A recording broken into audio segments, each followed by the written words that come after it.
The shuttle doors opened, and Monroe took her first step onto the Galactic Coalition Academy station. The air smelled different here. It was clean and recycled, and carried the faint scent of species she had never encountered before. She was 22 years old, and she had trained her entire life for this moment. But nothing could have prepared her for the way the aliens looked at her when she walked through the arrival terminal. A group of cadets stood near the registration desk. They were massive creatures, standing nearly 8 feet tall with gray armored skin and 4 eyes that tracked her movement like predators watching prey. One of them said something in their rumbling language, and the others laughed. Did not need a translator to understand they were laughing at her. Humans had only joined the Galactic Coalition 15 years ago. In the grand scale of interstellar politics, that was barely a heartbeat. They had been members for over 3 centuries. They had built the academy. They had written the training protocols. They had dominated the military rankings for as long as anyone could remember, and they did not think humans belonged here. Collected her registration documents and followed the signs to the human dormitory wing. It was a small section of the station, tucked away in a corner that felt almost like an afterthought. The corridors were narrower here, built to human proportions rather than the massive hallways that accommodated larger species. She found her assigned room and pressed her palm to the door panel. The room was small but functional. 2 beds, 2 desks, 2 storage lockers. A girl was already sitting on one of the beds, reading something on a tablet. She looked up when entered and her face showed relief. "You must be," the girl said. "I am Harper. I got here 2 weeks ago." Set her bag down on the empty bed. "How is it so far?" His expression told her everything she needed to know before she even spoke. "It is hard. The training is intense, but that is not the worst part. The worst part is how they treat us. The especially. They think we are weak. They think we do not belong here." Had expected this. Earth's military commanders had warned every human cadet about what they would face. The coalition needed warriors, and humans wanted to prove they could contribute. But proving yourself to species that had been fighting wars among the stars while humans were still figuring out agriculture was not going to be easy. "What about the instructors?" asked. "Most of them are fair. They grade based on performance. But the main combat instructor is. His name is. He is a veteran of the Periphery Wars, and he has made it very clear that he thinks human cadets are a waste of his time." Unpacked her things in silence. She had known this would be difficult. She had known she would face prejudice and doubt and mockery. But knowing something and experiencing it were 2 different things. She could already feel the weight of expectation pressing down on her shoulders. She was not just representing herself here. She was representing her entire species. The next morning she reported to Combat Training Hall 7 for her first integrated session. The hall was enormous. The ceiling stretched up 50 feet, and the walls were lined with observation galleries where senior officers could watch training exercises. The floor was covered with reinforced training mats designed to absorb impacts from species much larger and heavier than humans. 20 cadets from 6 different species stood in formation when arrived. She took her place at the end of the line next to and tried to make herself invisible. It did not work. Instructor entered through the main doors and the room fell silent. He was even larger than the cadets had seen at the terminal. His gray skin was covered with ritual scars that marked decades of combat experience. His 4 eyes swept across the assembled cadets like searchlights and stopped when they reached. "Another human," he said. His voice was a deep rumble that the translator rendered into flat, emotionless English. "Your government continues to send your kind despite all evidence that you cannot compete at this level. I wonder how many of you must fail before they accept reality." Said nothing. She kept her eyes forward and her expression neutral. Reacting would only make things worse. The training session began with basic conditioning exercises: running, climbing, obstacle courses. The exercises were scaled for different species, but even the scaled version pushed to her limits. The cadets finished the course in half the time it took her. They were not even breathing hard when she crossed the finish line. During the break, one of the cadets approached her. He was younger than the others, with lighter gray skin and eyes that held a particular kind of arrogance. Would later learn his name was, and his father was a general in the military command. "You are slow," said, standing close enough that she had to crane her neck to look at his face. "You are small. You are fragile. Why do you think you can be a warrior?" Met his 4 eyes without flinching. "Because I am here." Laughed. It was not a friendly sound. Being here means nothing. Surviving here means everything, and humans do not survive. He walked away before she could respond. Appeared at her side, her face pale. "That is, his father is famous. He has been telling everyone that he is going to prove humans do not belong in the coalition military. He wants to make an example of one of us." Watched rejoin his friends. They were all looking at her and laughing. She thought about what her grandfather had told her before she left Earth. He had been a Marine, decorated in 3 wars. He had spent his whole life fighting enemies who underestimated him. "The bigger they are," he had said, "the harder they fall. And the ones who rely on their size never learn to fight smart. That is their weakness. Remember that." Remembered. She did not know when or how she would use that knowledge, but she knew that eventually would push her too far. And when that happened, she would show him exactly what humans were capable of. The first day ended and returned to her room exhausted. Her muscles ached and her pride was bruised, but she was still here. She had not quit, she had not broken, and tomorrow she would wake up and do it all again. That was what humans did. They endured, they adapted, they refused to stay down no matter how many times they got knocked down. They did not understand that yet, but they would learn. 3 weeks passed and learned to live in a state of constant alertness. The academy was not just about training, it was about survival. Every day brought new challenges and new opportunities for the cadets to remind humans of their place in the hierarchy. The harassment was subtle at first. Equipment that was not properly calibrated for human size, training schedules that changed without notice, comments made in alien languages that the translators conveniently failed to render. But as the weeks went on, the harassment became more direct. Was the worst. He had made his personal project. He would bump into her in the corridors hard enough to send her stumbling. He would make comments about human weakness during training sessions loud enough for everyone to hear. He would stand too close and use his massive size to intimidate her whenever the instructors were not watching. Endured it all. She kept her head down and focused on her training. Her scores were improving. She was learning how to compensate for her physical disadvantages with technique and intelligence, but she could feel her patience wearing thin. The 6th combat training session started like all the others. Instructor divided the cadets into pairs for sparring exercises, was assigned to work with a cadet, a 4-armed creature about her own size. It was a fair match. She was actually looking forward to it. Then spoke up. "Instructor," he called out, his voice echoing through the training hall. "The human should train with someone who can actually challenge her. She will learn nothing from fighting I volunteer to be her partner." The hall went quiet. Every cadet turned to look at. She could see in the crowd her face white with fear. The other cadets were grinning. They knew what was about to happen. Instructor considered the request for a long moment. Hoped he would refuse. She hoped he would see this for what it was, a larger cadet trying to humiliate a smaller one. But there was something in his 4 eyes that looked almost like curiosity.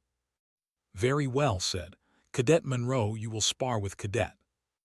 The cadets formed a loose circle around the central mat, walked to her position and faced across the training surface. He towered over her.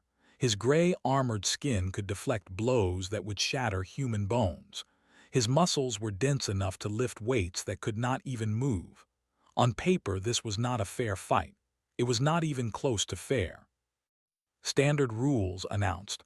"First to 3 points or submission, begin." Did not wait. He surged forward before the last word left the instructor's mouth. His massive hand shot out and grabbed shoulder. She tried to sidestep, but he was faster than she expected. His other hand came around and shoved her hard in the chest. The blow lifted her off her feet. She hit the mat and rolled, coming up in a defensive crouch.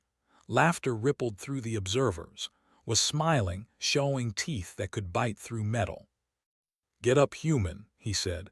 "I want to see how many times you can fall." Rose and shoved her again, harder this time.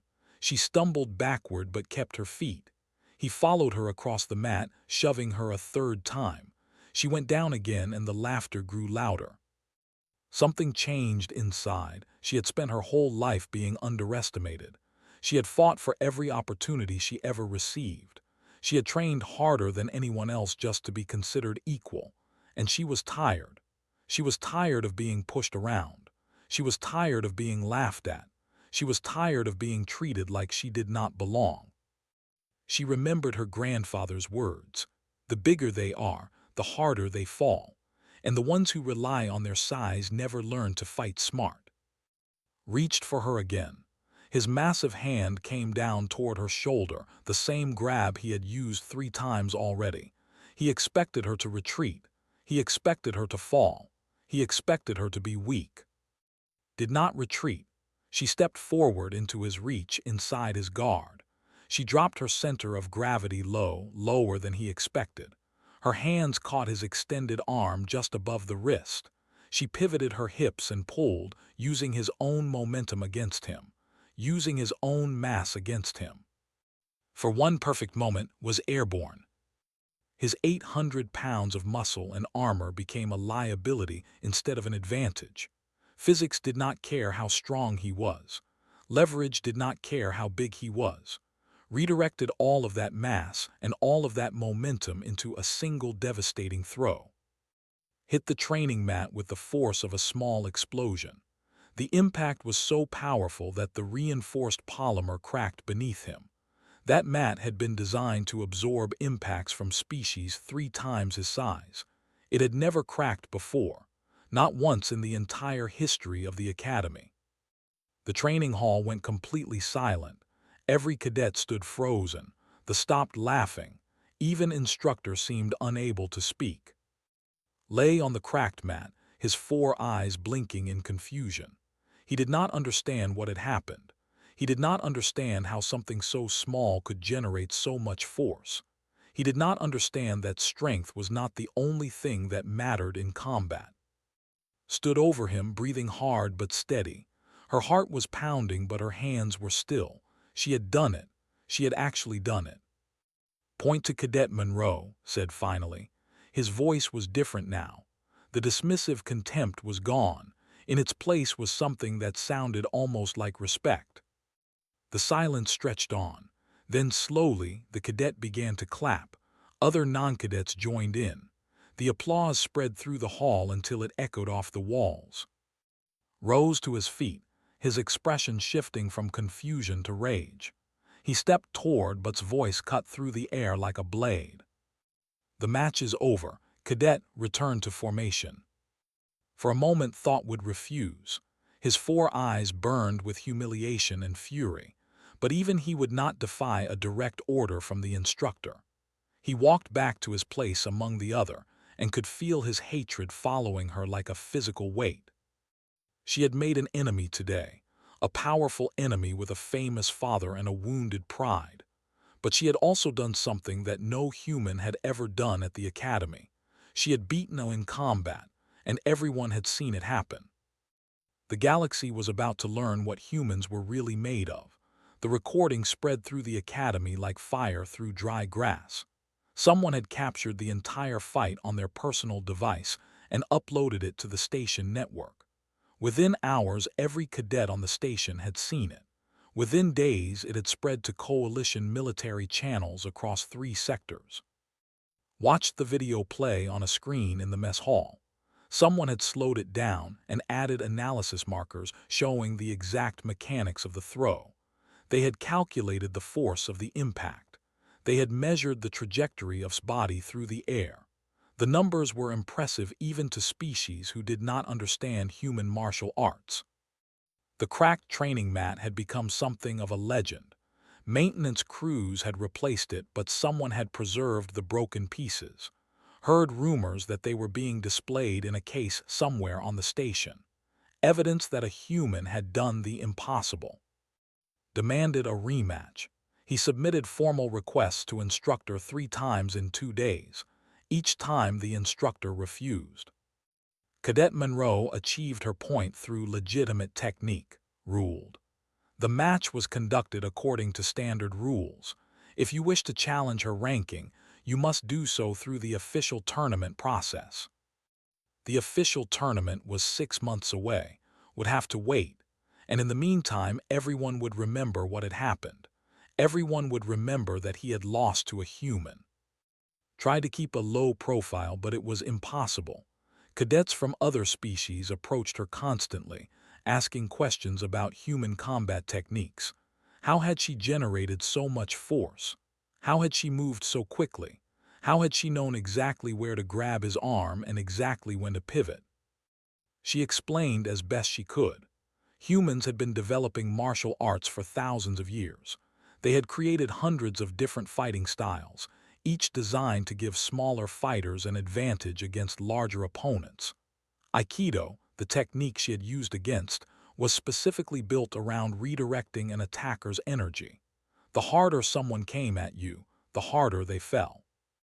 They did not understand.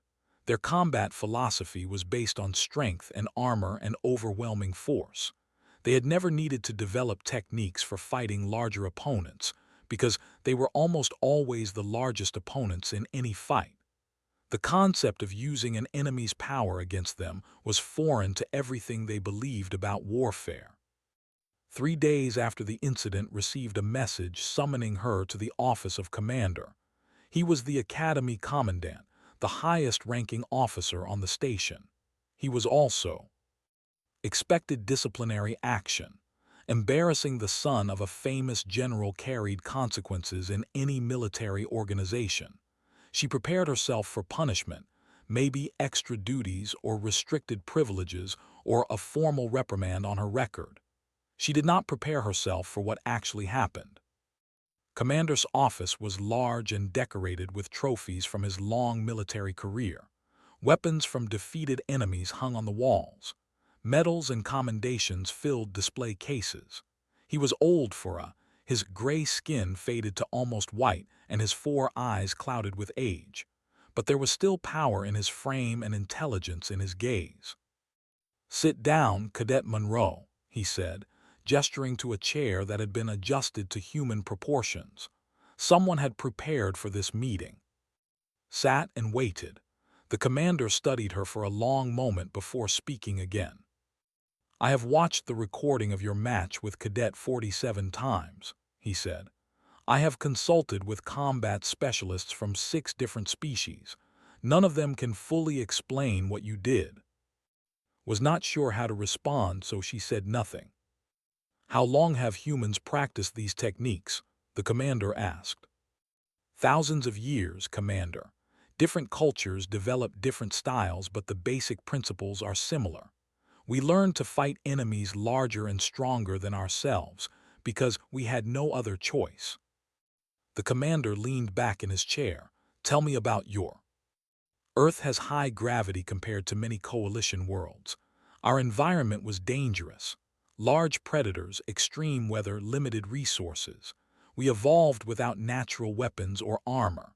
No claws, no fangs, no protective scales. We survived through intelligence and cooperation and the willingness to keep fighting even when we should have lost." "You make yourselves sound weak," the commander observed. "We were weak," admitted. "Individually at least. A single human against a single predator was usually a dead human, but we learned to work together. We learned to use tools and weapons. We learned to study our enemies and find their weaknesses. We learned that strength is not the only thing that matters in a fight." The commander was silent for a long time. When he spoke again, his voice was softer than before. "The coalition has underestimated your species. I have underestimated your species.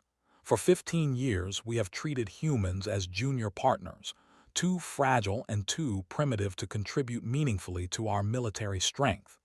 I am beginning to think this was a serious error in judgment. Felt something shift in the room. This was not a disciplinary meeting. This was something else entirely. What happened in that training hall was not luck, the commander continued. It was skill. It was technique. It was the product of thousands of years of combat evolution that we knew nothing about. And if one human cadet can defeat one of our most promising young warriors, what could an army of trained human soldiers accomplish? He stood and walked to the window that looked out over the station's training facilities. Hundreds of cadets from dozens of species moved through the corridors below, preparing for the next day's exercises. I am going to recommend that human combat doctrine be studied at the highest levels of coalition military command, he said. Your people have something to teach us. I only hope we are wise enough to learn. Left the commander's office in a daze. She had walked in expecting punishment. She walked out with the knowledge that everything was about to change, not just for her but for every human in the coalition. The recording of her fight with continued to spread. Messages began arriving from human colonies across the galaxy, from soldiers and civilians who had seen the video and felt pride for the first time in their species' place among the stars. For 15 years, humans had been tolerated but never respected. That was finally starting to change. And it had all started with one cadet who refused to be pushed around anymore. Word of the incident spread far beyond the academy. It reached military command centers and political offices and diplomatic stations across coalition space. A human had defeated in single combat. The news was treated with disbelief at first, then curiosity, then something approaching concern. The military council requested a formal demonstration. They wanted to understand how a species they had dismissed as physically inferior could produce warriors capable of defeating their own kind. It was not a request that could be refused. Received orders to participate along with 8 other human cadets selected from various academy programs. 3 human instructors were brought in from military installations across coalition space. They were given 2 weeks to prepare a comprehensive presentation on human combat doctrine. The demonstration would take place in the Grand Arena, a massive facility normally reserved for graduation ceremonies and high-level diplomatic functions. Representatives from 30 coalition species would attend. The future of human involvement in coalition military operations could depend on what happened there. His brother Daniel arrived 3 days before the demonstration. He was 28 years old, 6 years older than, and he had served in Earth's Unified Defense Forces before transferring to coalition service. They had not seen each other in over a year. You look different, Daniel said when they met in the human dormitory common room. Stronger, more confident. Getting thrown around by aliens for 3 weeks will do that, replied. Daniel laughed, but his eyes were serious. Do you understand what this demonstration means? The whole coalition is going to be watching. If we fail, if we look weak or incompetent, it could set human integration back decades. And if we succeed?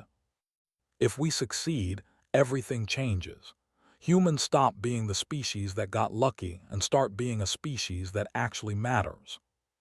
The next 3 days were the most intense of life.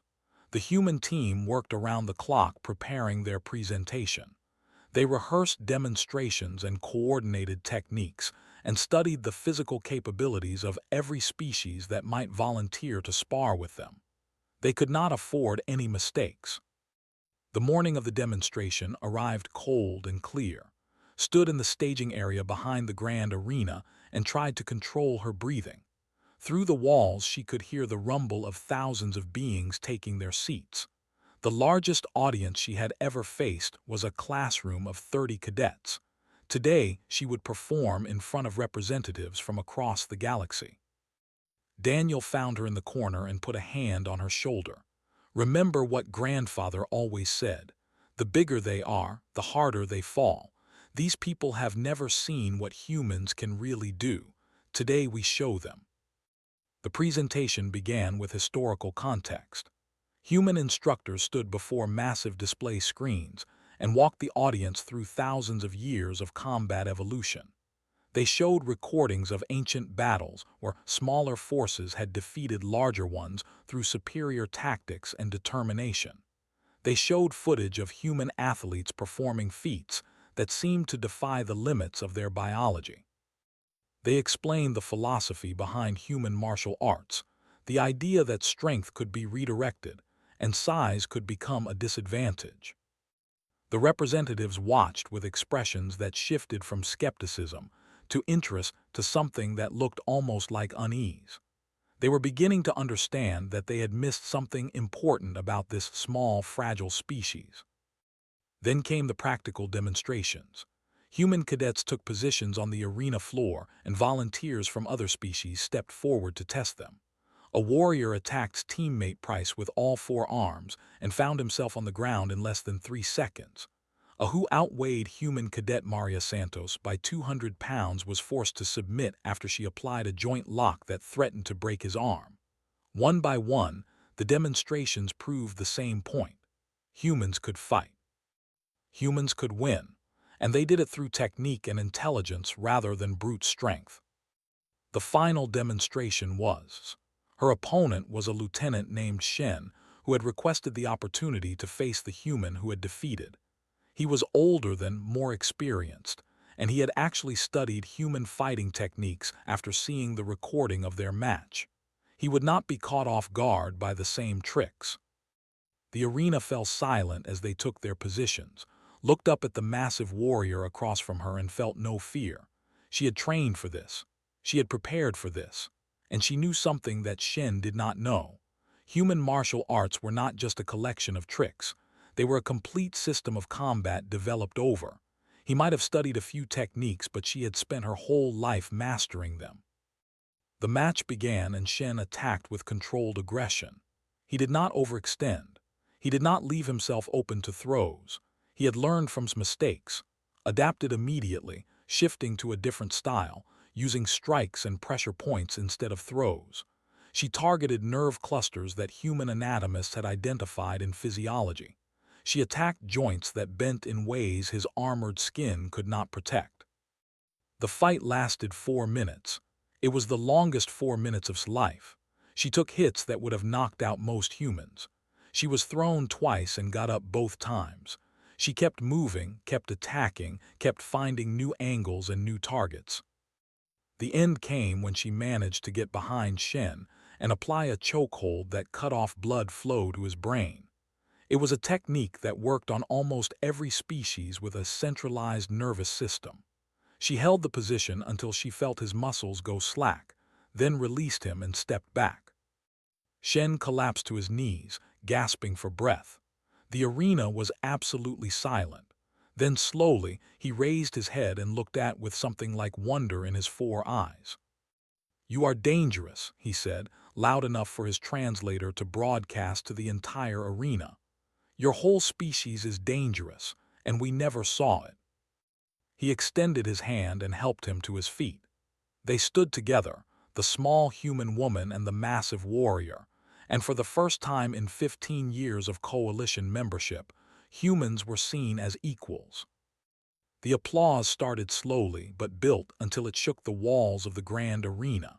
Representatives from 30 species rose to their feet, saw commanders who had dismissed humans as weaklings standing and clapping alongside everyone else. She saw the commander of the academy, nodding at her with approval in his ancient eyes. And she saw, standing alone in the section, his expression unreadable as he watched the species he had mocked receive the recognition they had always deserved.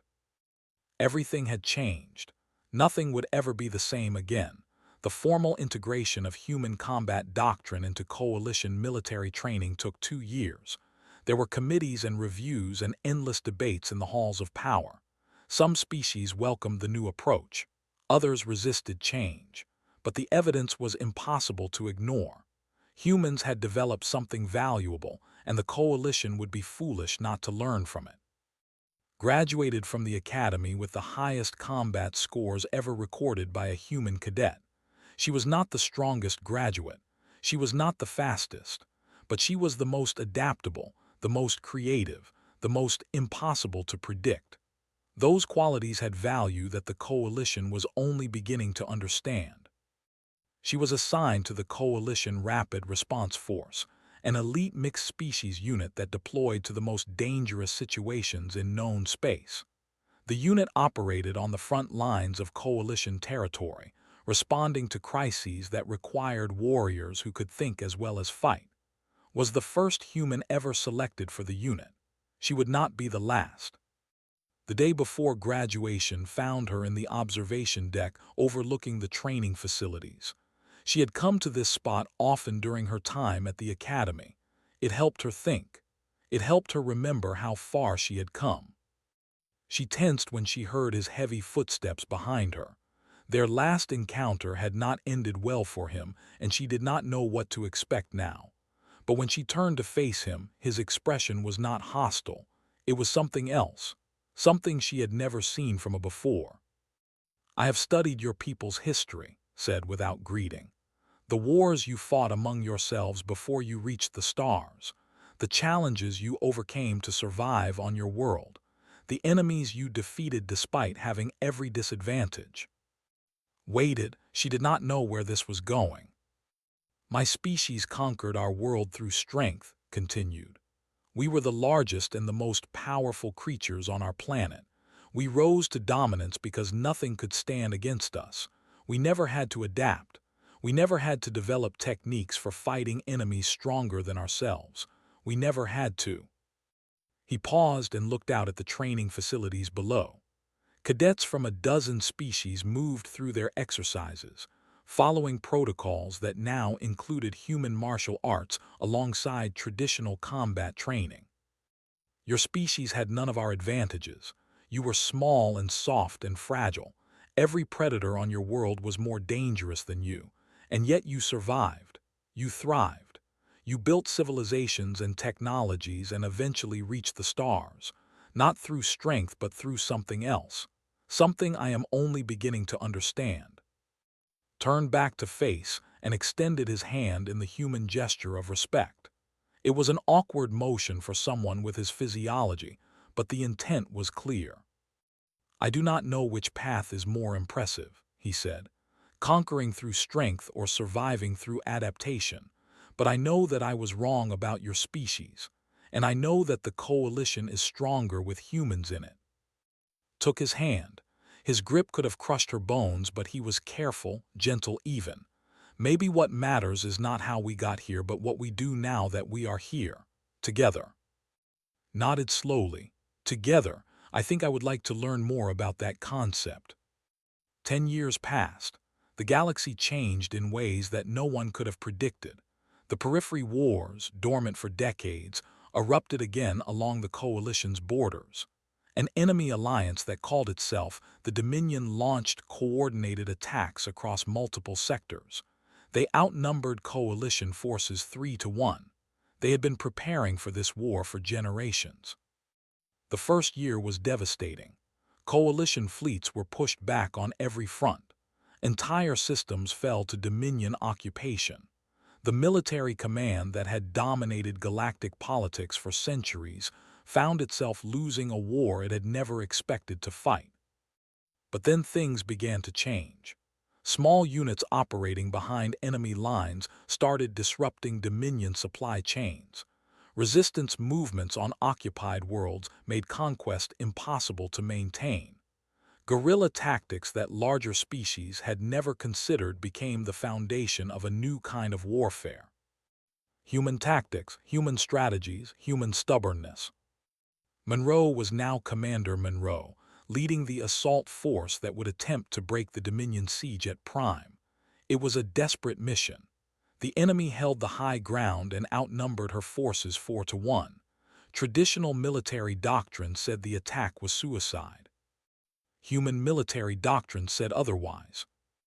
Her second in command was a colonel named.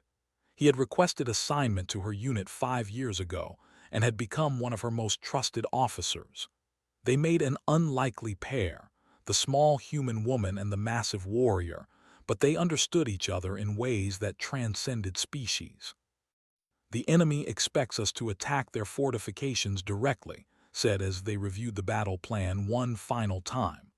"They have prepared for a traditional assault." "Which is exactly why we are not going to give them one," replied. "We are going to do what humans do best. We are going to cheat." The assault on Prime became legendary. Forces used tunnels that had been dismissed as impassable.